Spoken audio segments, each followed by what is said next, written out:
Supreme কোর্টের রায়ের পর থেকেই একাধিক প্রশ্ন ঘোরাফেরা করছিল যে কি করে নির্দিষ্ট সময়ের মধ্যে পুরো কাজটা শেষ করা হবে, কি করে এত কম সময়ের মধ্যে আদৌ কি সম্ভব হবে এই পুরো এসআইআর এর এত বড় কাজ শেষ করা। কারণ এখনো পর্যন্ত কিন্তু কাজ বাকি রয়েছে অনেকটাই, আর যদি নির্দিষ্ট সময়ের মধ্যে কাজ শেষ না হয় তাহলে আমরা জানি যে কি ভয়ঙ্কর দিন সামনে আসতে পারে, ভোট পিছিয়ে যেতে পারে বা ভোট এই পিছনোর ফলে কি হতে পারে, ঠিক সময় যদি সরকার গঠন না হয় তাহলে রাষ্ট্রপতি শাসনে এরকম একটা সিচুয়েশনের মধ্যে পড়তে হতে পারে পশ্চিমবঙ্গকে।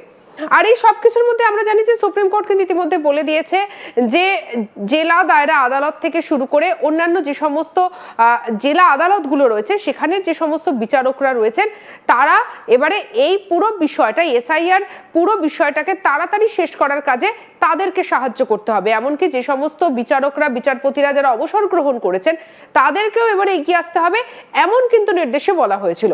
এবং তারপরে ইতিমধ্যে একটি নোটিশ আমাদের সামনে এসেছে। কি উঠে এসেছে সেখানে, চলুন এবারে আমরা সেটার দিকে নজর রাখি যে সেই যে নোটিশ হাইকোর্টের আপিল বিভাগের, সেই নোটিশ থেকে ঠিক কোন বিষয়টা উঠে আসছে। এই যে দেখতে পাচ্ছেন এই হচ্ছে হাইকোর্টের আপিল বিভাগের নোটিশটা আমরা আপনাদেরকে দেখাবো। তবে আজকের এই আলোচনায় কিন্তু আমার সঙ্গে সুজয়ও রয়েছে, এই আলোচনা আমরা এগিয়ে নিয়ে যাব। আমাদের সঙ্গে সুজয় থাকছে এবং থাকছে মানস। আপনারা জানেন যে মানস হচ্ছে হাইকোর্টের প্রত্যেকটা খবর আপনাদের কাছে পৌঁছে দেয়, তাই নিখুঁতভাবে বিষয়গুলোকে অবশ্যই মানস আমাদেরকে জানাবে। যে এই যে দেখতে পাচ্ছেন এই যে বিজ্ঞপ্তিটা, এই বিজ্ঞপ্তিটা আপনাদেরকে প্রথমে একটুখানি আমরা পড়ে শোনাই। দেখুন বিজ্ঞপ্তিতে কি লেখা রয়েছে।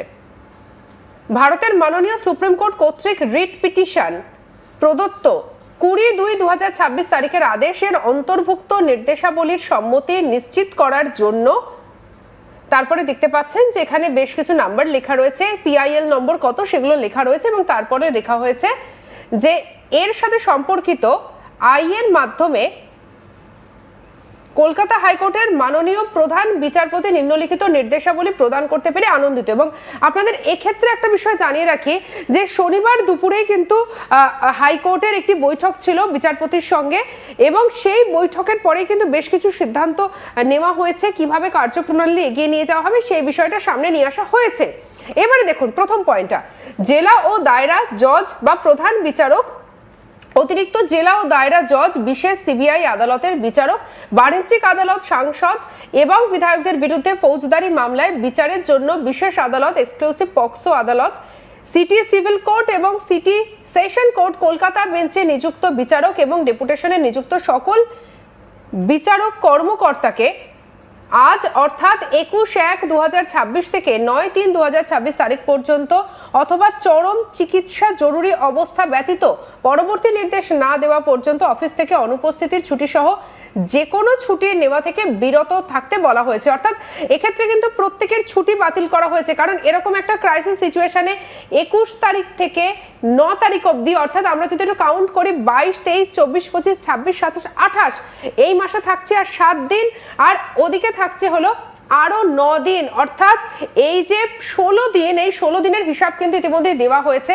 আমরা একটু মানুষের সঙ্গে কথা বলবো একদম শুরুতেই।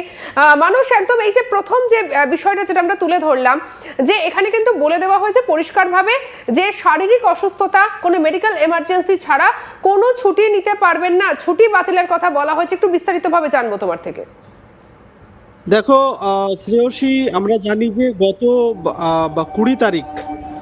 20 ফেব্রুয়ারি শীর্ষ আদালতে এই মামলার শুনানি ছিল, এই পশ্চিমবঙ্গের এসআইআর সংক্রান্ত মামলার শুনানি ছিল, যেখানে প্রধান বিচারপতি শীর্ষ আদালতের সূর্যকান্ত, বিচারপতি জয়মাল্য বাগচি ও বিচারপতি বিপুল এম পাঞ্চলির বেঞ্চে এই মামলার শুনানি ছিল। সেখানে প্রধান বিচারপতি বলেছিলেন যে রাজ্যে একটা কোথাও একটা বলা যায় যে একটা অস্বাভাবিক পরিস্থিতি তৈরি হয়েছে বলে আদালতের মনে হচ্ছে। তার কারণ রাজ্য সরকার, যারা একটা সাংবিধানিক সংস্থা, অন্যদিকে নির্বাচন কমিশন, সেটিও একটা সাংবিধানিক বডি, এই পারস্পরিক দুটো সংস্থার মধ্যে কোথাও একটা বিশ্বাসযোগ্যতার অভাব এবং পারস্পরিক দোষারোপ এই দোষারোপের পরিস্থিতি তৈরি হয়েছে, সেই পরিস্থিতির ফলে যে লজিক্যাল এসআইআর এর কাজে যে আমরা জানি যে লজিক্যাল ডিসক্রিপেন্সির বিষয়টা উঠে এসেছিল, যেখানে নামের ক্ষেত্রে বা অন্যান্য ক্ষেত্রে যে ছোটখাটো ভুল ছিল, সেই ভুল নিয়ে পারস্পরিক দোষারোপের ফলে অনেকের নাম বাদ যাচ্ছে, এরকম অভিযোগ তৈরি হয়েছিল। এবং আমরা জানি যে নির্বাচন কমিশনের পক্ষ থেকে স্পেশাল মাইক্রো অবজারভার নিযুক্ত করা হয়েছিল। পরে রাজ্য সরকার বা গ্রুপ বি অফিসার, সুপ্রিম কোর্টের নির্দেশে 8,000-এর বেশি গ্রুপ বি অফিসার দিয়েছিল এই বিষয়ে সহযোগিতা করার জন্য। তারপরেও পারস্পরিক দোষারোপ এবং ফলে কোথাও সুষ্ঠুভাবে কাজ শেষ করা সম্ভব হচ্ছিল না বলে একটা অস্বাভাবিক পরিস্থিতি তৈরি হয়েছিল, যেটা প্রধান বিচারপতি বলেছিলেন। এবং সেখান থেকে বলা যায় যে কার্যত যাতে এই যে প্রক্রিয়া, সেই প্রক্রিয়া যাতে দ্রুত এবং সুষ্ঠুভাবে সম্পন্ন করা, যে যারা যোগ্য, যাদের নাম তালিকাভুক্ত হওয়া উচিত সেরকম যাতে নাম বাদ না যায়, এবং যাদের তালিকায় নাম থাকার কথা নয় তাদের যাতে নাম বাদ দেওয়া হয়, এই বিষয়ে যাতে সুষ্ঠু সমাধানে আসা যায় পারস্পরিক সহযোগিতার ভিত্তিতে, তার জন্যে সুপ্রিম কোর্ট কলকাতা হাইকোর্টের প্রধান বিচারপতিকে নির্দেশ দিয়েছিলেন যে কিছু জুডিশিয়াল অফিসার তারা এই কাজ করবে, যেখানে নামের বানানের ক্ষেত্রে বা নামের ক্ষেত্রে, বাবার নাম বা বয়সের ক্ষেত্রে যে লজিক্যাল ডিসক্রিপেন্সি সমস্যাগুলো সামনে আসছিল, সেই বিষয়ে জুডিশিয়াল অফিসাররা এইবার নির্বাচন কমিশনকে সহযোগিতা করবে। এখানে আমরা জানি যে ইআরও তিনি সর্বোচ্চ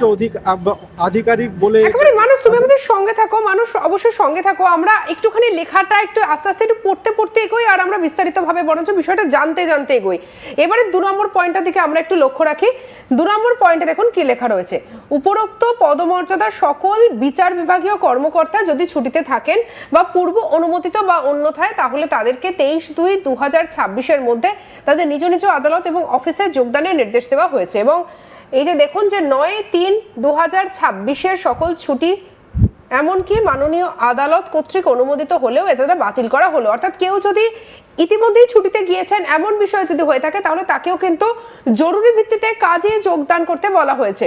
3 নম্বরে দেখুন কি বলা হয়েছে। এছাড়াও ফাস্ট ট্র্যাক কোর্টে নিয়োজিত বিচার বিভাগীয় কর্মকর্তাদের উপরোক্ত সময়কালে চিকিৎসাগত জরুরি অবস্থা ব্যতীত যে কোনো ধরনের ছুটি গ্রহণ করা থেকে বিরত করা হচ্ছে। 4 নম্বরটা চলে আসছি। উপরোক্ত পদমর্যাদার সকল বিচার বিভাগীয় কর্মকর্তা যারা বদলির আদেশের অধীনে আছেন এবং তদানুসারে ইতিমধ্যে তাদের আদালত এবং অফিসের দায়িত্ব অর্পণ করেছে, অথবা 21/2/2026 তারিখের দায়িত্ব অর্পণ করবেন, অথবা 19/2/2026 তারিখের আদালতের নোটিশ এবং 925 আর যে